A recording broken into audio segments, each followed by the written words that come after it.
Most people think broad, round shoulders come down to genetics, but that couldn't be further from the truth. A year ago, many of us were stuck with narrow frames, stubborn delts, and that no matter what I do, nothing grows feeling. But everything changed after discovering one simple approach that almost nobody was using. Because when you train your shoulders the way science is now suggesting, they don't just improve, they explode. Wider, fuller, sharper.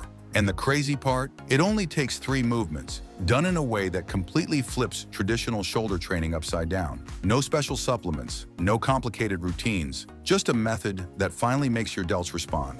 And once you understand why this works, you'll never train shoulders the same way again. For years, lifters have done the same shoulder routine: press, raise, repeat, and yet their delts barely change. The real problem isn't effort, it's where the tension is placed. Most traditional shoulder exercises hit the muscle hardest at the top of the movement, when the delt is already shortened. But recent research is revealing something very different. Muscles tend to grow faster when they're challenged in their stretched position.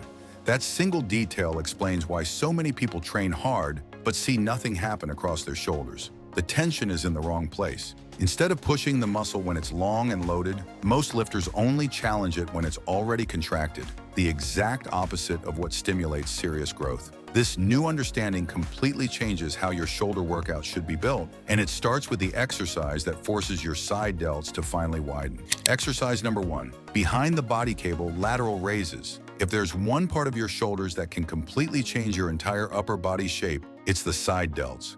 They're the muscle that gives you width, the kind that makes your torso look instantly broader, your waist look tighter, and your entire physique appear more athletic without adding a single pound of body fat. But here's the problem. Most people train this muscle in a way that goes against how it actually grows. Think about the classic dumbbell lateral raise.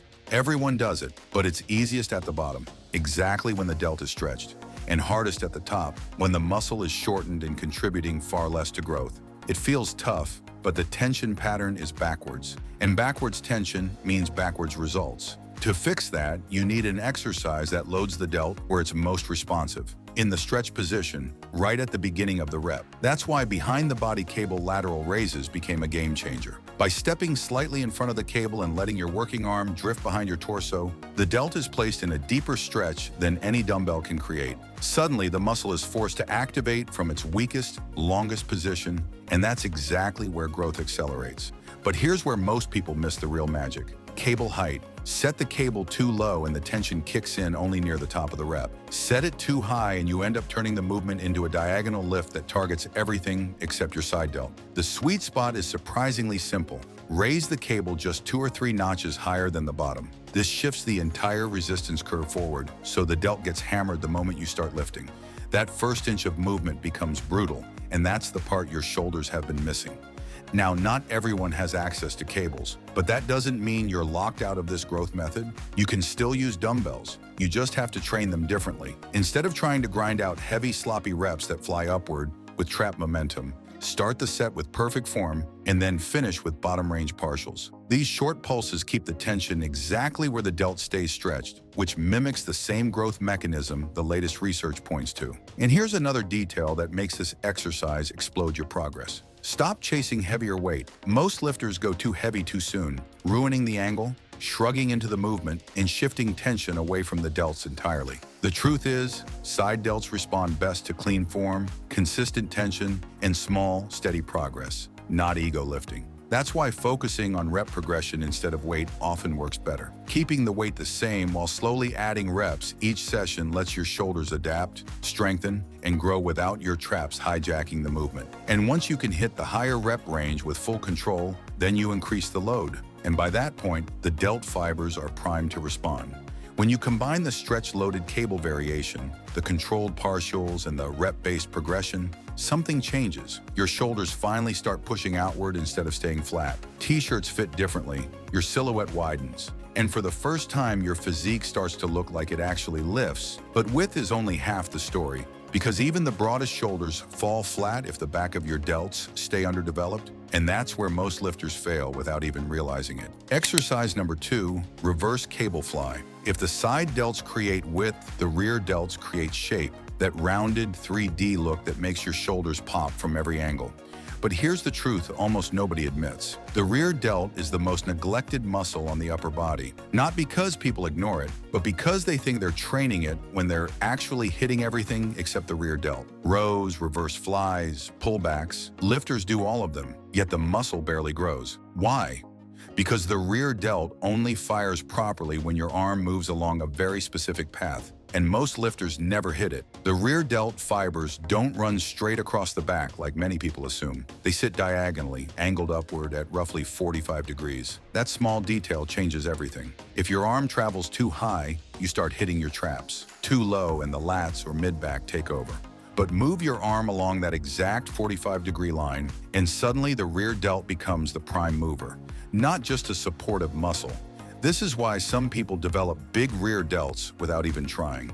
Their natural rowing angle happens to line up perfectly with the rear delt fiber direction. They row with elbows slightly flared upward, not tucked down. They accidentally hit the perfect path. Meanwhile, everyone else rows straight back, squeezes their shoulder blades, and wonders why their rear delts stay flat. Once you understand that angle, the right exercises become obvious and incredibly effective. The reverse cable fly done with the arms aligned at 45 degrees is one of the most precise ways to target the rear delt. But there's another crucial piece: distance. If you stand right next to the cable, the tension peaks too late when the rear delts are already shortened. But take just a few steps back, far enough that the tension kicks in right from the start, and everything changes. The rear delt gets loaded in the stretch position, the exact condition where growth tends to accelerate. And this same idea applies to the reverse pec deck. Most people sit up straight, pull straight out, and end up training their upper back. Instead, raise the seat, slide your hips backward, lean your chest into the pad, and angle your arms upward at, again, that magic 45 degrees. Suddenly, the movement feels completely different. You'll know instantly when the rear delt takes over, because the burn shifts upward and outward instead of down the spine. For those without machines, the solution is just as simple. Incline dumbbell rows performed with your elbows flared toward that 45-degree angle. Keep your chest glued to the bench, let your arms hang naturally and pull with intention, not with momentum. And here's the most important cue of all: don't squeeze your shoulder blades together. That instantly pulls the tension into your mid-back. Instead, push your arms slightly forward at the bottom, open your shoulder blades, and let the rear delts initiate the pull from their stretched position. Once you train them this way, the difference is immediate. You'll feel the rear delts contracting harder than they ever have, even with lighter weights. The volume you use to waste on rows suddenly turns into real growth. Over time, your shoulders stop looking flat from the side and start forming that rounded, armor-like shape that makes your arms, traps, and upper chest all look better instantly. But even with perfect rear delt activation, there's still one more piece of the shoulder puzzle, the part that ties everything together and creates raw strength on top of aesthetics. Exercise number 3. Seated dumbbell shoulder press. If the side delts give you width and the rear delts give you shape, the front delts give your shoulders authority. That powerful forward rounded cap that makes your entire upper body look more solid. But here's the ironic part.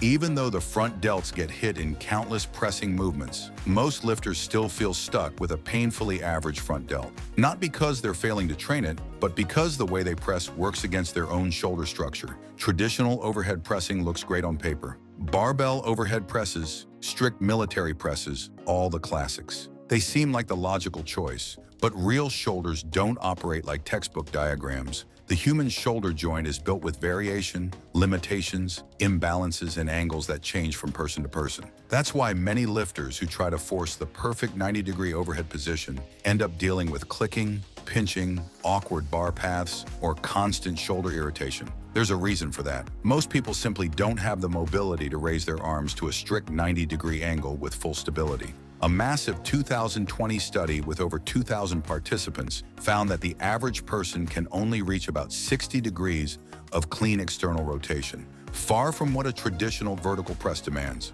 When you try to press straight up without that mobility, your body compensates. You arch your back, flare your ribs, shift the load forward, and start using muscles that were never meant to do the job. That's why switching from a strict barbell press to a seated dumbbell shoulder press with a slight bench tilt instantly solves most of these problems. When the bench leans back by just 1 or 2 notches, you reduce the mobility requirement dramatically. Suddenly, you're pressing in a position your shoulder was actually designed to handle. No grinding, no painful sticking points. Just a smooth path that keeps tension locked into the front delts. But here's the detail almost everyone overlooks: the angle of your elbows. If your elbows flare out too wide, the tension shifts away from the front delts and into the upper chest and traps. If they tuck too close to your sides, the movement turns into a weak, awkward hybrid press. The sweet spot is subtle. Angle your elbows slightly inward, lining them up with the natural direction of your front delt fibers. It's almost like aiming your elbows toward your sternum instead of straight sideways. And this alignment does something incredible. It places your front delts in the exact plane of movement where they're strongest, allowing them to take on more of the workload instead of losing tension to other muscles. Another overlooked benefit is stability. Dumbbells allow each arm to work independently, letting your shoulders settle into their natural position instead of being forced into a rigid bar path. You're no longer fighting the weight, you're moving with it. That freedom makes the press feel smoother, more controlled, and noticeably more powerful, even without using heavier weights. The result? Better activation, less joint stress, and far more potential for growth. And here's a surprising twist. Training the front delts the right way doesn't only make them bigger, it indirectly improves strength and performance for the other parts of your shoulders too. A stronger front delt stabilizes the joint, controls the pressing path, and makes your entire shoulder complex more resilient. That means your lateral raises feel more stable, your rear delt pulls feel cleaner, and your overall shoulder development becomes more balanced. By fixing this one movement, you're not just building size. You're building a foundation that supports every other exercise in your routine. But now that the exercises are clear, there's one more piece of the puzzle: how you actually progress them. And this next part surprises almost everyone. Once you know what to train, the next question is how to progress. Most lifters immediately think heavier weight equals more growth, but recent research suggests that isn't always the case. In fact, one study found almost no difference in muscle growth between people who increased weight every session and those who kept the same weight but slowly added reps instead. And this is where shoulder training becomes far more effective and far safer. Instead of rushing to grab the next dumbbell or loading plates you're not ready for, keep the same weight and focus on growing your rep strength first. Start in the lower range, around 10 solid reps, and build your way up toward 15, even 20, without sacrificing form. Your delts get stronger, the movement stays clean, and you avoid the sloppy compensations that ruin shoulder growth. Then once you hit that upper rep range with full control, that's when you increase the weight. It's simple, predictable, and unbelievably effective.